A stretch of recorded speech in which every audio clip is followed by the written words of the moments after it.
So somebody brought to my attention that this interview by Dave Rubin with a couple of philosophers from the Ayn Rand Institute exists. And so I started watching it a bit and I had a bunch of comments. So when I was only like a few minutes in, so I figured I would just go back and comment on the whole video and record it. So yeah, we'll just get started.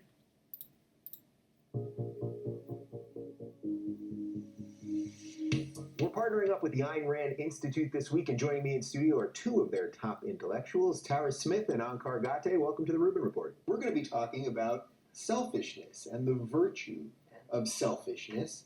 How could selfishness possibly be virtuous? I thought selfishness was evil. How could it not be virtuous? I love talking about selfishness. I found the two most selfish people I possibly could. I try, and it's going pretty well. Yeah? And part of what I mean by that is, in a sense, it works for me. If you want. I don't like that, and I think it was just supposed to be like not a substantive comment, but just a sort of social aside. But when you're talking about objectivism and then you make some comment like, well, it works for me, it's not like rational self-interest works for some people and not for other people. So, but it's the beginning of the interview and they're just sort of getting into the substance. So I won't judge too harshly based on that, but I didn't like it. People can be happy. I mean, I'll give you one quick kind of capsule just to get us going. If you care about people's being happy, genuinely having fulfilling lives, feeling good about their lives, but with good reason to feel good about their lives, then I think people need to think carefully about what's in my best interest. And that's largely what selfishness is all about. Doing what's really going to be good for you, best for you, so that you can have the best life that you can have. I mean, you're going to have to, I can go on and on. Yeah, so that's why we're here. You may have to interrupt sometimes. All right, so That's kind of interesting that, because she didn't really say very much, just like very, very preliminary remarks, but then she's sort of sensing that maybe she's going on too long for the social standards of the interview and is basically inviting Rubin to interrupt her. That's kind of interesting, and it's not, because I've seen other interviews. I've seen people do interviews where they just, like Coulter is sort of notorious for this, where particularly if it's a friendly interview, where it's somebody that likes her, like Sean Hannity, she will just go on and for like 5 or 6 minutes straight, and nobody will be able to get in a word edgewise. Which, like, if you have a lot to say, and it's like that's kind of how it should be, I think. But anyway, well, go on. And sort of first was writing about this. It was pretty radical to say selfishness was virtuous, right? Yeah, I mean, I think it still is radical. Yeah, I mean, yeah. she's in a weird way, it may be more radical now at some level. She's basically the only person who will say that selfishness is a virtue. I thought that was kind of funny as a comment, given that you have two philosophers representing the Ayn Rand Institute that are talking about why selfishness is a virtue, and he's saying that she's basically the only person that will say that. Like, Gati, I mean, does he not think it counts? I don't know. Like, maybe he means like famous philosophers. Like, he might have some other context in mind there, but I just thought it was kind of like, you could say she's the best known advocate of selfishness, or the only well-known advocate, because way more people know Ayn Rand, obviously, than Ankar Gati, or Tara Smith. And people often say, well, look, we obviously know that it's a vice. You know all kinds of people that you label as SOBs, they're cheaters, they cut corners in their work, They're always trying to take advantage of other people. And she has a completely different conception of what it means to be selfish, what she thinks about those people. By the way, I think the discussion should be about the content of objectivism, and it's sort of, a lot of the discussion here is sort of personalizing it to Rand, and that was sort of how it came up and how it was framed, but, she called it objectivism and not Randism for a reason, so I think one of the things that philosophers arguing for objectivism should do is sort of try and reframe it around the ideas as opposed to what Rand thought specifically. Is they're actually not pursuing what's in their self-interest. They're not doing anything that's going to make them happy. And if you really took seriously that it's your life, you have one life to live, I'm trying to make the most of it, you would not act like that.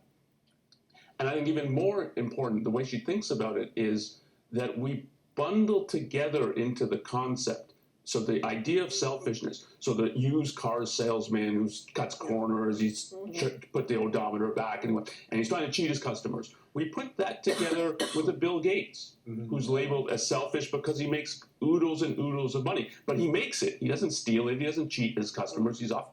So this is pretty good. He's sort of alluding to the concept of like a package deal that's involved in selfishness.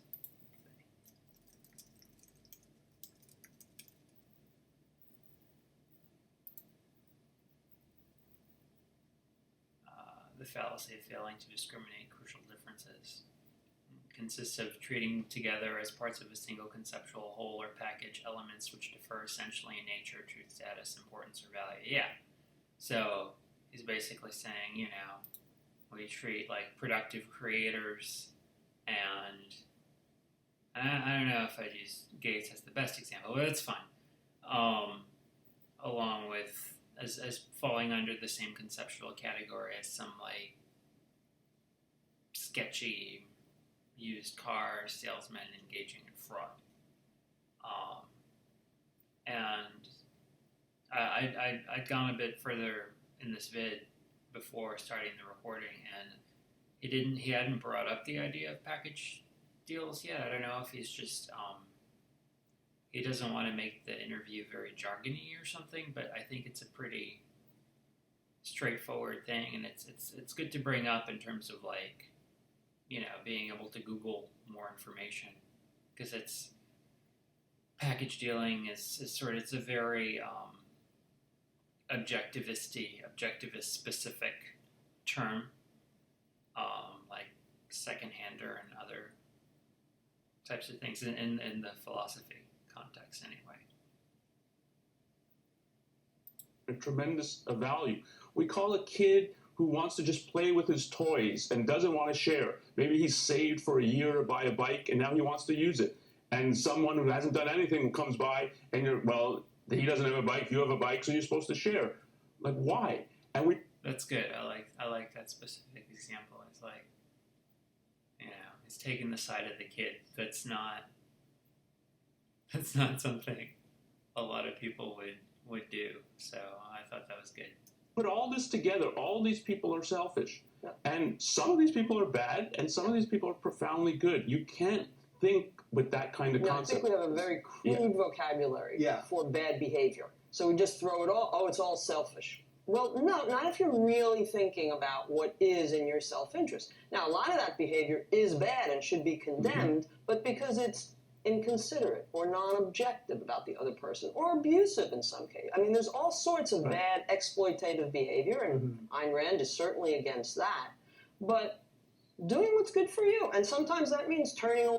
Notice again, she framed it in terms of Rand being against it as opposed to objectivism.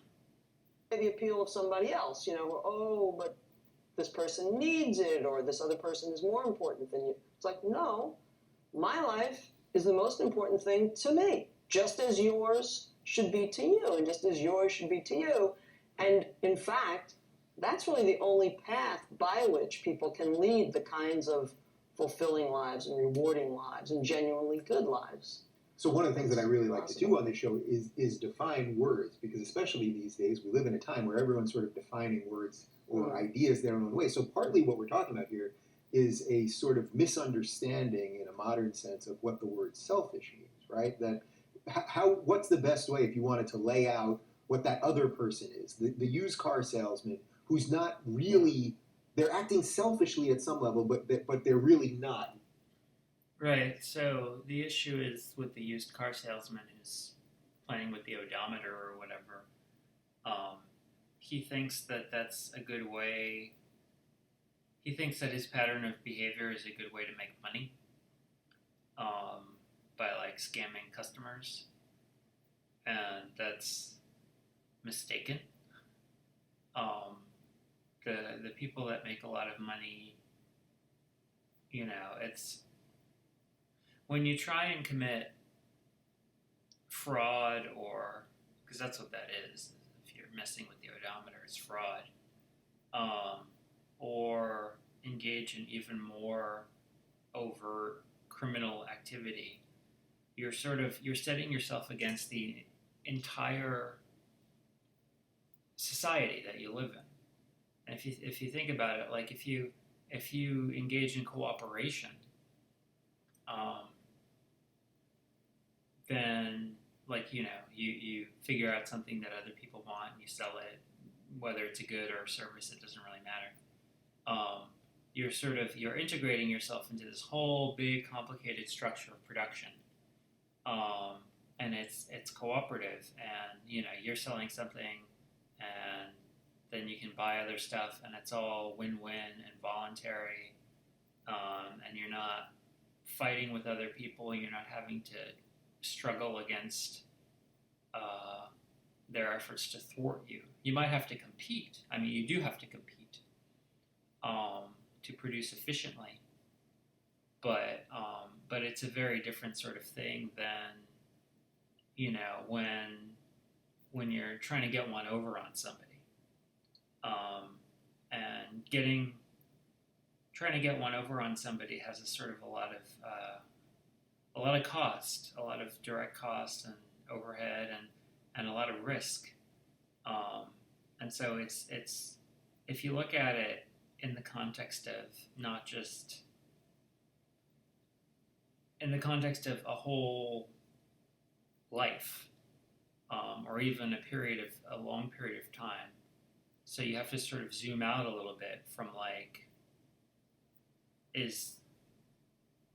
I going to have a little more money immediately if I manage to con this guy, to more of a sort of a year or 5-year period. And you look at, well, what is the risk of getting caught? Could I go to jail? What other things could I be learning about other than how to con people? Then like trying to get one over on somebody it's not a good path to the thing that you supposedly want, which is to make money, to make a living. And so the fraudulent used car salesman is mistaken, is short-sighted. But if selfishness, we'll just look up a standard.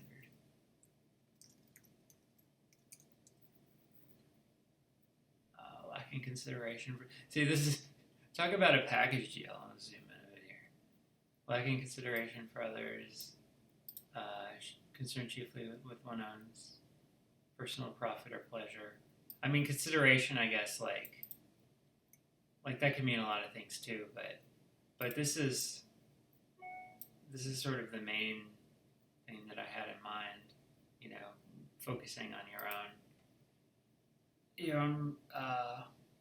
I mean, profit or pleasure is even not very, I'd say self-interest, but anyway, not a great definition, but it gives you a sense of how people think of the issue. But actually, the definition is good for what we're talking about. If you're concerned with your own personal profit, being a fraudster is not a great lifestyle. Even if you have significant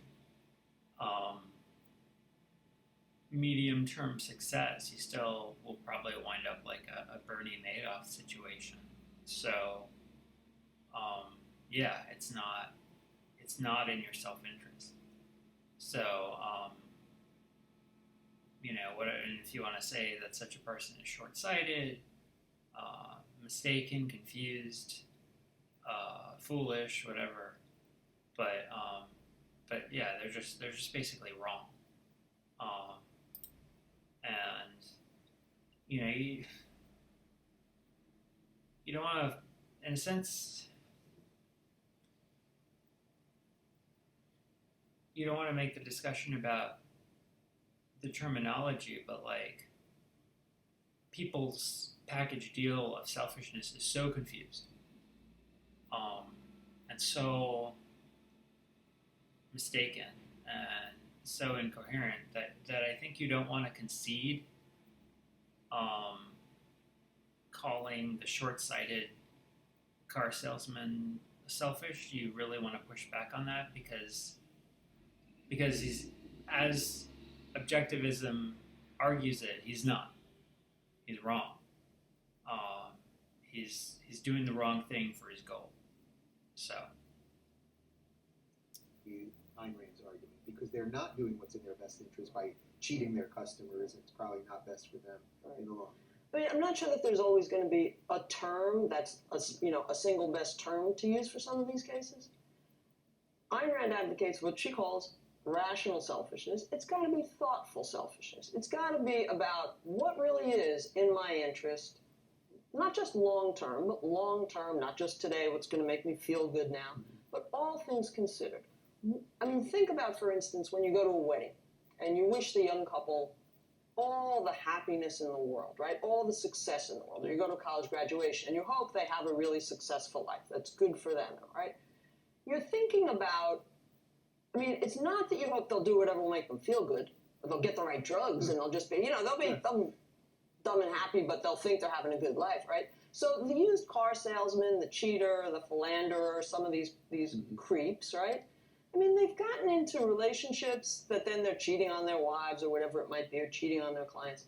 I mean, if you step back and actually think about it a little bit, is that making them a genuinely good life, a genuinely satisfying life? I mean, you'll read about the Madoffs who were racked by not just guilt, but hating themselves the entire time they're, engaged in the kinds of games that they're engaged in. So it's not, I think, that there's always going to be a single time. Now, again, in some cases, it is something like, that was really inconsiderate of this, sometimes it's a smallish thing, or that was really non-objective. You weren't realizing, well, from his point of view and where he stands, he had good reason to be concerned about this, and you had good reason to be concerned about that, too. Yeah. And just one broader point. Sure. While I do think some of this is about what we mean by the term, it's not just, Rand is saying what everybody else is saying, but she's using the word a little differently. I mean, she is saying, no, radically different from just about everybody else who talks about ethics, when she was writing Today, Forever,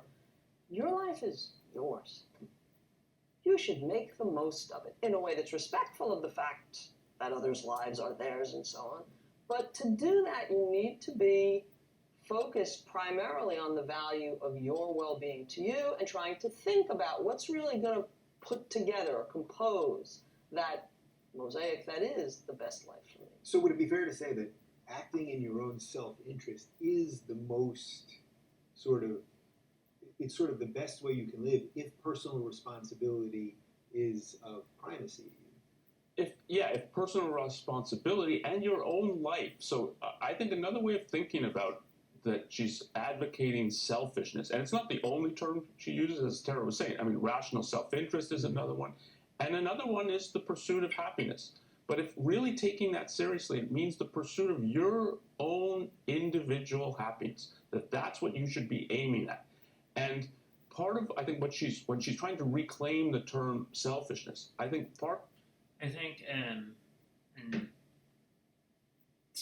Tara Smith got at this a little bit, but the danger of talking about happiness is, and this would be another sort of objectivist concept that that I would like to see them bring up is, people interpret that as like whim worship, as just do what makes you feel good. Another thing, that Smith brought up is just looking at sort of the whole context of a whole life. But I don't think she actually used the word context. It's just, I just think it's kind of interesting that, like, I'm noticing lots of, like, the ideas are there, but they're not using the terminology, even though I'm sure they know it. I can't imagine they don't. So, yeah, I just found that notable. The way it gets a bad rap is people are presented with a false choice. And the false choice is either I give up my values, the things I really care about, the stuff that makes me happy for the sake of other people, or else I'm losing and they're gaining apparently. Or else it's I victimize other people, and the idea is I'm somehow gaining by that and they're losing. That's good. That's a good statement of the issue. And those are your two choices. So you can be selfless without a self, and then you're sort of like a patsy, and you give up everything for the sake of other people. Or else you're selfish, and that means you're exploiting and taking advantage of other people. And she says this is a false choice. Mm-hmm. And I think that's really important to get it. And both are not selfish. So if you're really thinking about your self-interest, neither is the way to pursue it. Right. So there has to be some kind of third alternative. And what she's putting out is a third alternative, that you can live a life that you're aimed at your own happiness, that's radically non-exploitative. So you don't think of other people as prey. So I'm glad that you mentioned the term selfless, which seems like the reverse of selfish, because it seems like we live in a time right now where, with all the virtue signaling and everything that's coming out of this sort of social justice warrior crew, that there's a facade of selflessness, as if they're doing all these things to be selfless. But I would argue they're doing it probably because of some deep need within them. It may not be scratching that itch, but how did the idea of selflessness become so thought of as so obviously right? Well, that goes way back. And I will say, I don't think that, it's a separate discussion, but I don't think that all of these social justice warriors, or whatever you want to call something, I don't think they're all necessarily seeing themselves, that a lot of them are seeing themselves as virtuous. I think some of them are virtuous. Mm-hmm. I don't think they see it all in terms of being selfless. And that's interesting that she thinks some social justice warriors are virtuous. I'd like to know more details about that, about some examples of what she would think counts. Because as a group, they're sort of defined by being collectivist, identity politics oriented, irrational Twitter mobs. So if I would like to know more details about the good ones, according to Tara Smith. Real good that can be done for certain causes, but that's a issue. Think of Christ. Think of Scripture, and certainly other religions and other philosophies have this as well, but, it's do for God or do for your other, I am my brother's keeper. Right? There's something greater than me. The individual, the you as you, has often, just from religious traditions, been, no, you are a lucky wretch, that God loves you, and if you're lucky, if you earn salvation, how do you earn it? By serving others, by serving the Lord, so it's sort of been drilled out of people just for centuries. It goes back in that sense. Yeah, as two people that do this for a living and get in and out of these ideas, what techniques have you found to take a young person who's been so taught that either being selfless is the right thing to do, or doing for others is the right thing to do, and putting yourself secondary, or the greater good, all of those phrases? Do you have any tricks to kind of wake people up to some of this? I'm not sure it's exactly a trick, but I think there's a question that it's not easy to ask, and you can help people ask, which is why. So why do you have to do these things? Why is it that the nation counts more than you? And so you're asking where this comes from. Yeah, it has deep, deep origins, I think, in religion, and even prior to that when you look in philosophy. And it's for centuries. And by the way, I think asking why, like that's nice for Gati to bring up. It just, though, it gives you, because I mean, it comes up in the novels and stuff that sort of question why and what for. But it also gives you sort of a sense of like the low-hanging fruit of people's like cultural indoctrination, that like for a lot of them just asking why is sort of could be sort of a revelation. Like it's not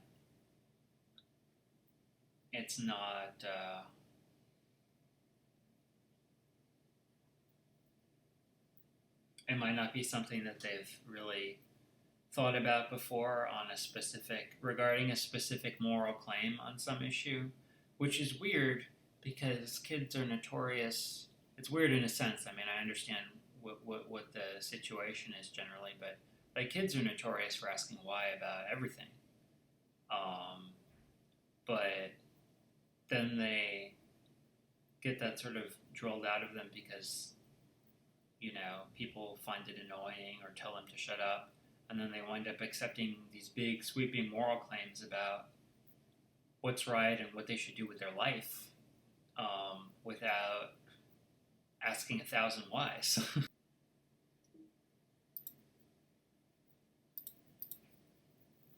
centuries. If you just think of the Republicans and the Democrats, but you basically can take any president in a State of the Union when he's trying to say, like, this is morally what you should do. Live for a cause greater than yourself, greater than your desires. That was George W. Bush. Ask not what you can do, what your country can do for you. Ask what you can do for your country. So there's always this kind of conception that there's something higher above you. It can be God, the nation, your race, and so on. And your obligations are to that, and to sacrifice what you. Why? So that's the question. Well, no, I think that's so important because these ideas of selflessness and service are so taken for granted. People don't know why they're supposed to think of them, but they know that they are. We know, it's like, whoa, this is what I'm supposed to think. But everybody thinks this. Everybody respectable, everybody likable, everybody good, everybody decent, you know. So, but it is this article of faith much more than a product of reason. So, I mean, what you try to do with anybody, is A, get them to start questioning. But I think another thing, sometimes it's helpful, is think about some of the concrete virtues. Think about honesty and how that might be self-interested, really? Or justice and how that might be self-interested. Or certain alleged virtues maybe aren't what they're cracked up to be if you actually think about them in very specific kinds of circumstances. And that's something I know that with students, you know, they can relate to the justice of dealing with roommates who don't pull their weight around the house and do the dishes when they're supposed to do the dishes or whatever it might be. Right, so just being selfless in that case and always cleaning up after your roommate would not be the wisest thing for you, nor your roommate, nor the other roommate, or anyone involved. Of course, right? It would be stupid. You'd be a patsy in one person. Now, I mean, what most people, and you were speaking of the three alternatives, well, I'm either going to exploit you or just be a sucker, right? Right. And Rand is offering a third alternative, but in a sense, I think of it sometimes as a fourth alternative, because another alternative that most people say, well, of course you got to be selfish sometimes. You know, of course, you're not being stupid. You know, you got to take care of yourself. You got to go to the doctor or whatever. But of course, you got to put others first. So it's a balance. You play. Right. Yeah. I know that's a good thing to mention. That people often they'll hold selflessness as the ideal, but recognize that you have to smuggle some selfishness in just to survive. And that's actually what most people do. Balance, you play exploiter sometimes. I mean, that's their version, right? And what she's saying, it's not a zero-sum game. Morality, having a good life, if you become happy, God bless you. I don't believe in God, but you get the point, right? I mean, that's good, that's great. That doesn't mean he can't be happy. That doesn't mean there's no zero sum there. But right there, I guess there's an idea that somehow if you're selfish, that precludes other people's happiness, that you're just going to run rimshot at the world, when it seems to be I've in done reality selfish things today that I don't think did a damn thing to anybody else. I did my You little ate all the snacks exercise in the this green room morning. and left nothing for Ankar. They were good, good snacks. No, I mean, there's much that we do to try to take good care of ourselves, on a regular basis. That has nothing to do with ripping off other people or anything like that. But again, if you're really thinking about what is a person's well-being, what is in their interest, if you're really thinking about that, as opposed to, well, we've got these throwaway lines about it, then you have to start taking seriously what might be required. So is that the key part of this, then, that most people just don't think these things through? So if you ask the average person, well, are you selfish? They're going to say no, if you've attacked them. And then if you really whittled it down to, well, how do you live your day? Do you mostly do things that make your day go well, basically? Yeah, there's a lot of unprincipled mixtures that people accept, where they think that one thing sounds nice, but then, and maybe they try and do it sometimes, but then they're living a lot of time day to day according to a different set of principles, but then they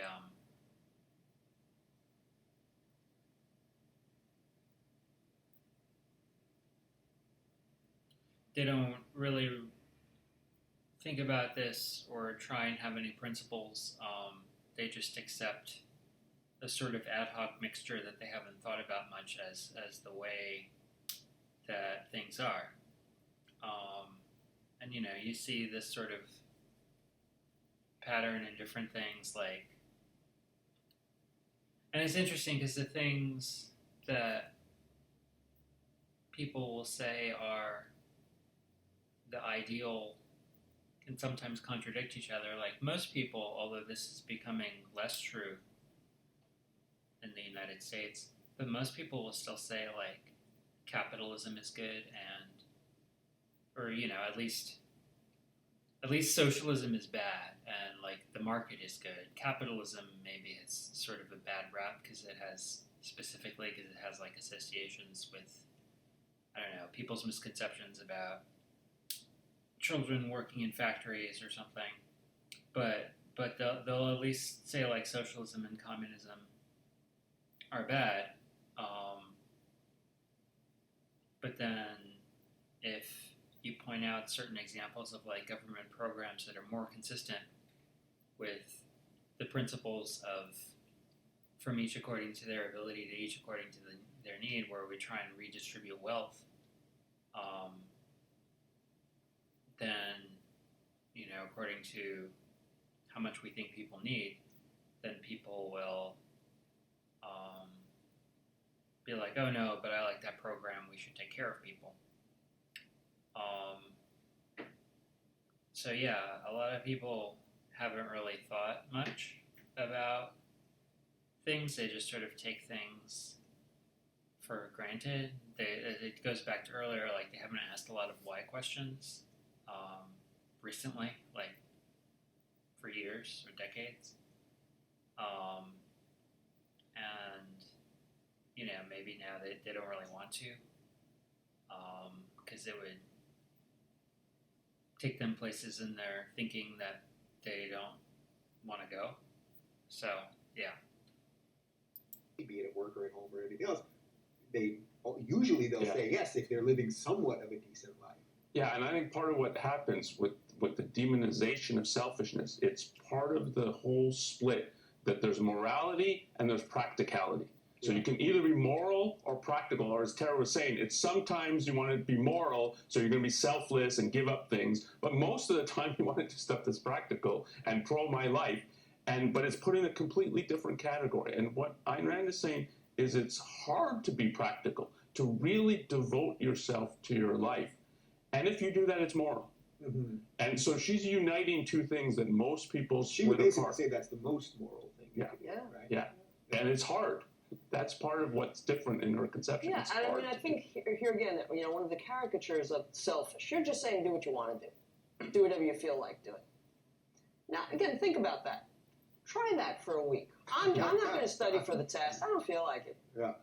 I'm not going to go to the dentist. I don't hate going to the dentist. I mean, live that way. Oh, I don't feel like thinking about what I can actually afford and how much money's in the bank. And so, yeah. I think that there's sort of a package deal going on here in what Smith is saying, because, like, I mean, for one thing, exams, like, are typically, the people taking them are either forced to be there, or in college they're, like, dealing with a lot of heavy social pressure and expectations at the very least. And it's not their own free choice. And so they're not acting according to their own judgment of what's in their self-interest. If you are, in other words, if you've decided according to your own judgment that some formal education course of study is necessary for you to be able to achieve the goals that you want to achieve, then you don't need, then that's, you've decided that that is in your self-interest, and then you don't need, you won't be tempted, I guess is what I want to say. You won't be tempted to, or you shouldn't be tempted to just drop it, because you'd be then, like, violating your own judgment about what you want to do.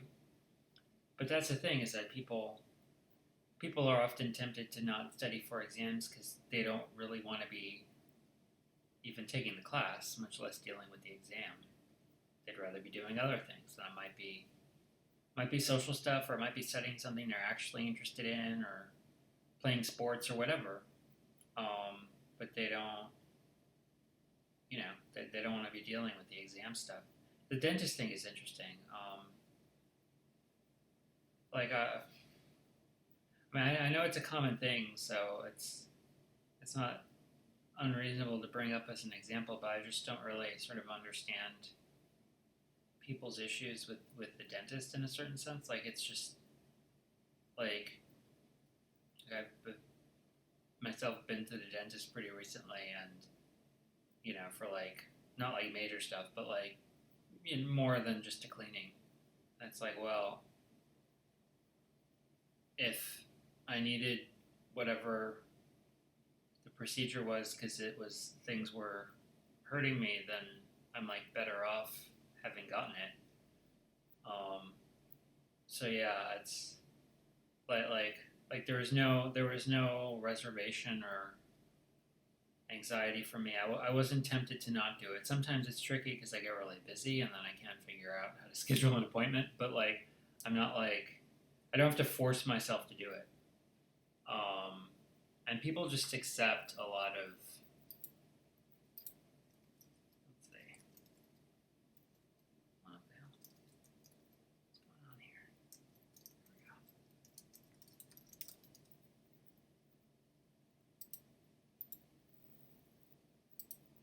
People just accept a lot of, like, self-coercion in their daily lives, and I don't know what's going on with my shortcuts, but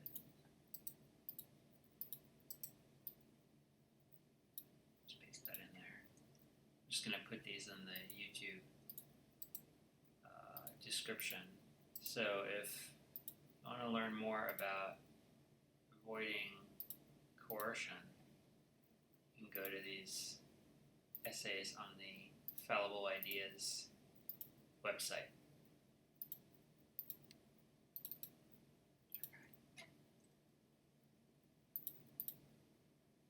See how that works out for you. I mean, no, it takes thought. And think about, I sometimes use these examples of where it's really clear you want to do what's best for you. You're trying to decide which college to go to. Let's say you've decided to go to college. Okay. There's a range of consideration. How much does it cost? How far away is it? How good are they in the subjects I'm interested in? There's a variety. What's the culture like at that college? Is it too big? Am I going to, there's a lot of stuff to weigh. Where even though the objective is, I want to do what's going to be best for me, that might be clear, unequivocal in your mind. Doesn't mean it's a no-brainer what's going to be best for you. People face, that's just one example. I mean, medical treatments in some cases. Should I take this job? There are a number of cases where it's not transparent. It's not always easy. It sometimes takes discipline to, be on that paleo diet or make that marathon and train for it and so on. So we're not saying just always take the shortcut or something like that. Right. I suspect, if you remember when Mother Teresa died, Yeah, they're not saying take the shortcut, but I would emphasize, it's important to persuade yourself of the necessity of, various steps that you're taking towards some long-term goal, along with the long-term goal itself. You can't just pick the goal and then be like, okay, and then expect everything to fall into place, including your motivation to pursue the sub-steps for that goal. You also need to be thinking actively about the subparts and the sub-subparts, and if you run into a problem motivating yourself with one of those subparts, don't just try and power through. You have to think about why are you having trouble? Do you not see the point? Is there a better way you could be doing it? A more efficient way? Is that part really optional? Is there a substitute part that you could do that'll hit the same goal? If you're trying to get in shape or something and you find a routine that you think will get you where you want to go, but then one part of the routine is particularly unpleasant or painful or something, don't just try and power through that. Just figure out if there's some other, some easier version or something you could do to build up.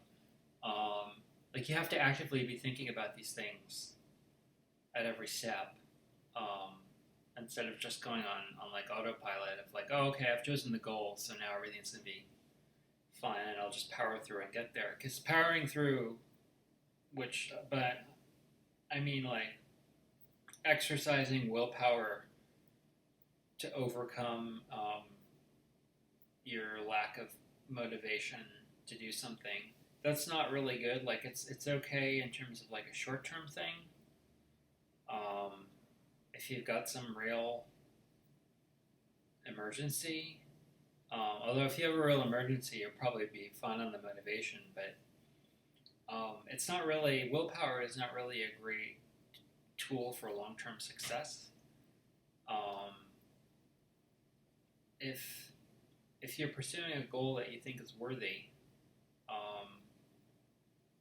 then you should be fine and motivated to do the sub-steps for that goal. And if you're not, there's a problem. And it doesn't mean that you're necessarily going to drop the goal, but you do need to use your mind and think about what the problem is and how to solve it. That they said that on her deathbed she was realizing that she wasn't as happy, basically, and that she had doubts all along. Mm-hmm. I suspect that wouldn't surprise you, as someone that tried to live for others all the time. Yeah, I think she had, when you read some of her diaries and stuff, doubts about what she's doing. I think part of the doubts are, I've given up everything, and there's the big question of why is there's really no reason to do. Yeah, no, that's interesting, and I guess I'm not familiar with Mother Teresa's diaries, but she's sort of I think she's literally a saint, right? I was going to use the term metaphorically, but I'm pretty sure she was actually canonized, declared a saint. Yeah, 2016. So literally, sort of the saint of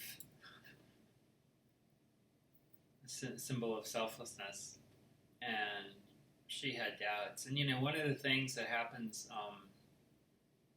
she, as far as I know, she was a person of strong and genuine faith, but she still had doubts because you can have faith, but you you're still going to be thinking about things,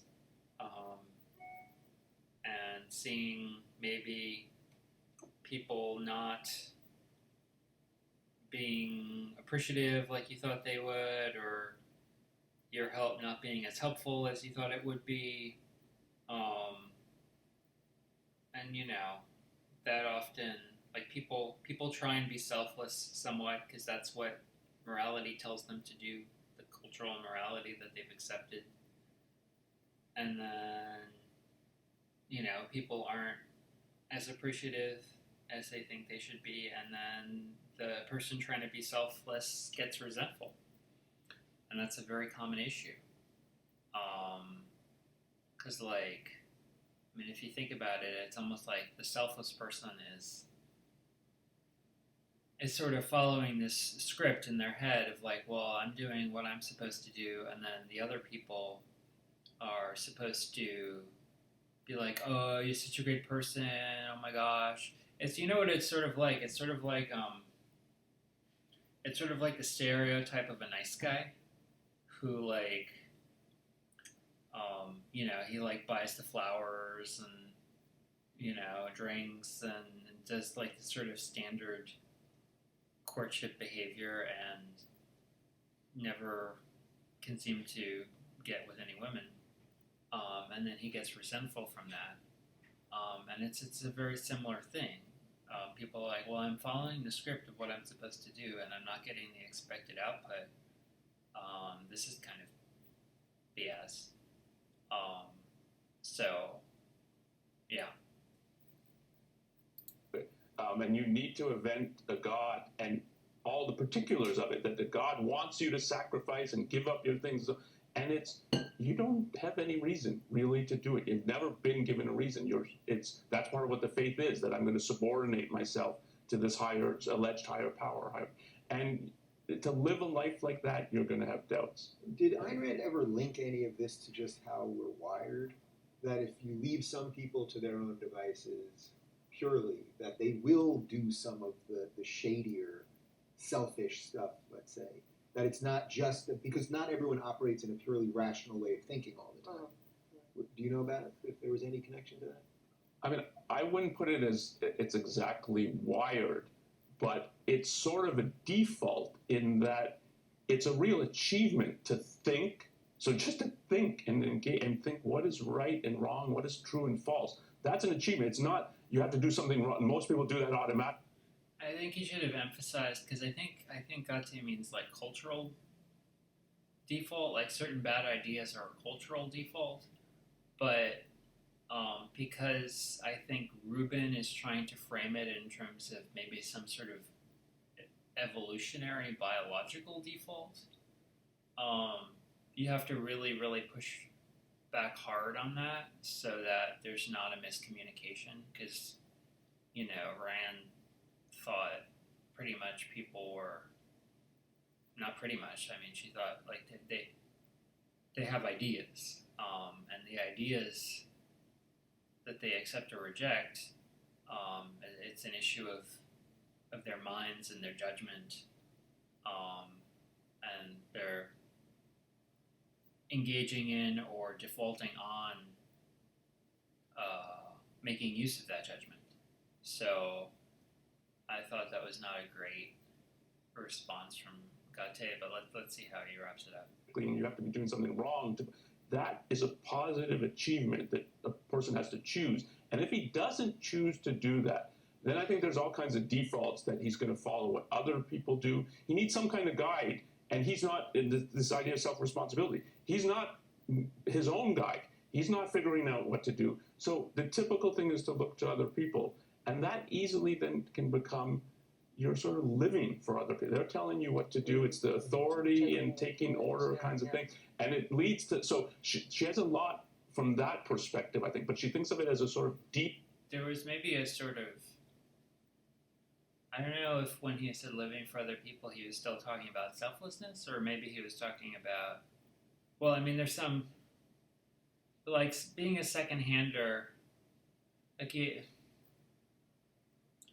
you lack a self in a sense, but it's a different kind of emphasis or framing of it than what people mean when they think of selflessness.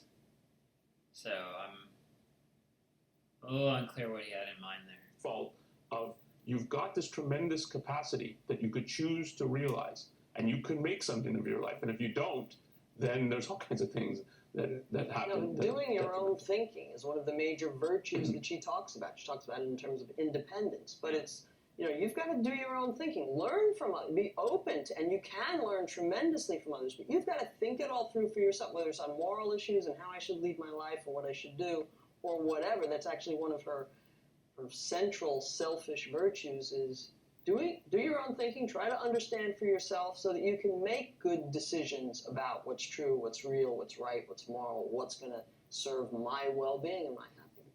And that's something that like SJW values strongly clash with, because they're all just about like, well, if you're in a certain group, then you're obligated to have a certain view and take a certain position on these set of issues, and if you don't, then you're, some sort of traitor and a bad person. So, are you guys particularly enthused at this moment for some of these ideas? Because when I hear you say that about people thinking for themselves, I mean, I'd like to think I'm a little part of something that's happening online right now where people are doing it. Doesn't mean they're all objectivists per se or anything else, but there does seem to be a resurgence, especially amongst young people. And when I've done events with ARI, I meet all sorts of young people who maybe agree on this or disagree on that, and they're every color and race and sexuality and all of that stuff that are thinking again. And I don't know that if I was doing this exact thing, say, 10 years ago, that it would have been as influential or effective. Yeah, I mean, I think it's a very positive sign that there's these, I mean, you do long-form stuff with deep conversations, and it gets a big audience. And and I actually think that part of what's going on, when you think, particularly young people, this is what they expected college to be more like. And unfortunately... That's interesting, yeah. No, I actually had sort of, I went to pretty good college and law school, and I had a sort of that experience of having high intellectual expectations and being disappointed, because it was basically mostly all people who thought the same. Not 100%, but closer than you would think possible in a free society. And people had pretty conventional views and were mostly career focused, and not really very into ideas, which particularly because you could understand that more in like law school, where it's professional, vocational, but particularly in college, that's not the reputation, but that's the reality, and people want to be intellectually stimulated. They want to have interesting discussions. They want to think about things. Some people do anyway, and are attracted to, some people just want to party or whatever by the time they get to college, and it's like whatever. But some people are drawn to more mental activities. But then, and then the reputation of college is that that's where you go to get it. But it's such a disappointment. And nowadays, it's like if you have politics that are like to the right of Che Guevara, then your event will get shut down.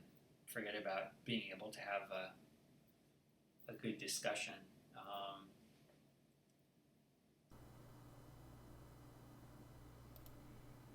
Expected college to be more like, and unfortunately college is not like that anymore. It was, I think, more when I was still a student, undergraduate student, than it, and so this deep exploration of ideas I haven't encountered before, I might not agree with, but that's interesting that Gate says there was more sort of intellectual exploration when he was an undergrad. I'm thinking, let's see.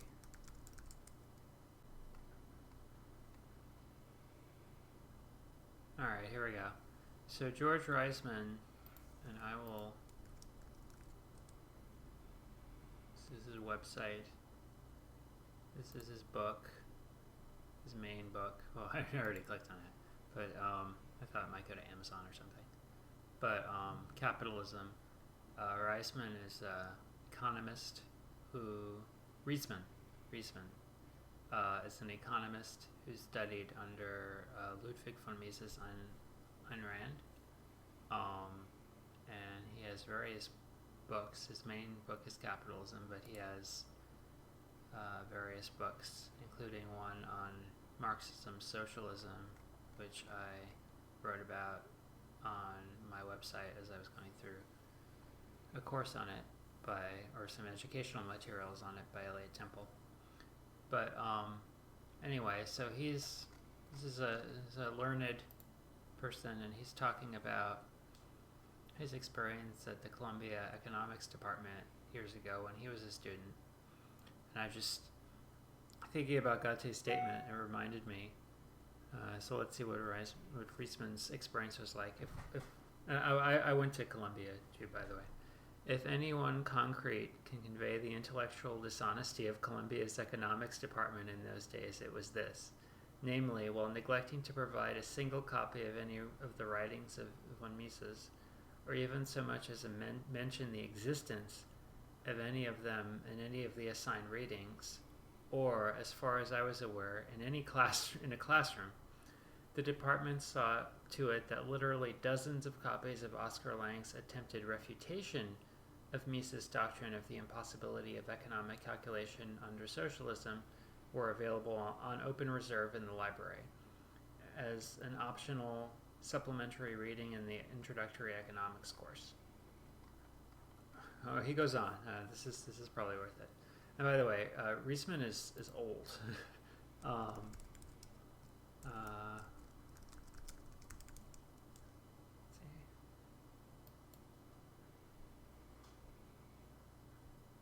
see. I'm zoomed in. Yeah, 82. So he was. Did he? PhD from NYU. So he was an undergrad at Columbia. So he would have been, an undergrad there in like the 50s. So this is not, the intellectual atmosphere is not a new development at Columbia, which weirdly, for a long time, had a kind of reputation as being unusually conservative for various reasons. A couple, and like maybe there were in some fields some like actual conservative professors, but I think there are a couple of things. There's sort of like an institutional or temperamental conservatism apart from like being actually having conservative ideas. One thing is that Columbia has a core curriculum, which it's changed and made more left-wing, but it's sort of like, it's one of the few places that even still has a core curriculum that is sort of like, has some sort of like civilizational foundation type angle to it. One of the big universities, I think Chicago does, and then like lots of smaller schools do, but those are like smaller schools that are pitching often to people who are specifically interested in that. They're not like super prestigious. Like there's like various great books colleges and stuff. And then also Columbia was not co-ed until like the 80s. And you can tell because like the like bathroom situation is very poor in the old buildings because they were planned around like single sex, so then they just had like one bathroom space, so you would have to sometimes go to a different floor depending on your gender and where your class happened to be, because they just retrofitted like half the bathrooms as female. So anyway, this is a long tangent. But Reisman, economics was not the only area in college in which I experienced repulsion for Columbia's teachings. I had the same experience in the so-called, and Oh man, he's flaming contemporary Civ, which is like the thing that they brag about. Is like, oh, we're so rigorous and traditional in some ways, and in history courses. I know I would have had it in philosophy courses, but I wisely dropped the one or two I enrolled in after the first week. Yeah, that was a good call. There were, to be sure, things I valued at college, having greatly gained from them, such as having to read the great classics of Western literature, which I probably would not have done on my own, the freshman English comp course. Yeah, sometimes stuff that's more like, I mean, it depends, and I had an example of a lit essay, the beginning of one that I posted to FI, which was just horrible. But sometimes the stuff that's like just very basic writing mechanics can be okay. But yeah, German courses, mathematics courses.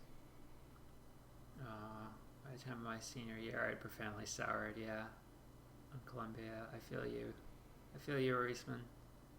I remember walking campus and noting the names of the various buildings: School of Mines, School of Engineering, Philosophy Hall, and so on. I remember thinking that the first two served honorable purposes, while the third served no purpose but the emission of intellectual poison. That's great. That's a good judgment to have come to. It's like sad, but like it's good that he knew the issue with that clarity. It like took me somewhat longer. Like I knew something was wrong, but it took me longer to figure it out.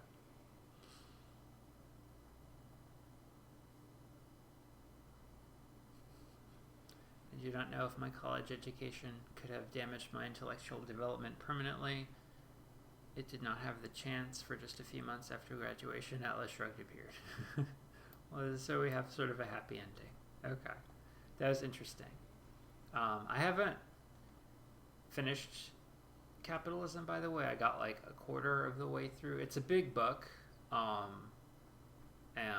it's like dense. It's not like light reading. If you're interested in economics and you want like light reading, I mean, somewhat light. Is it lighter than Capitalism? My generic recommendation is Economics in One Lesson, which I think you could still get for free, right? Let's see. There we go. Free downloads. Oh, it wants you to buy it. So the Mises, yeah, it wants you to buy it. The Mises Institute is kind of weird because like some stuff there'll be like a free PDF, but then they'll have like a Kindle that you can buy. Here we go. This is the whole book. Yeah, it looks like it. So yeah. So this is really good. And Hazlitt explains sort of like the basics of like the broken window fallacy and talks about min wage and like a lot of stuff that's very current. So I recommend it. Okay. After that tangent, we'll go back now.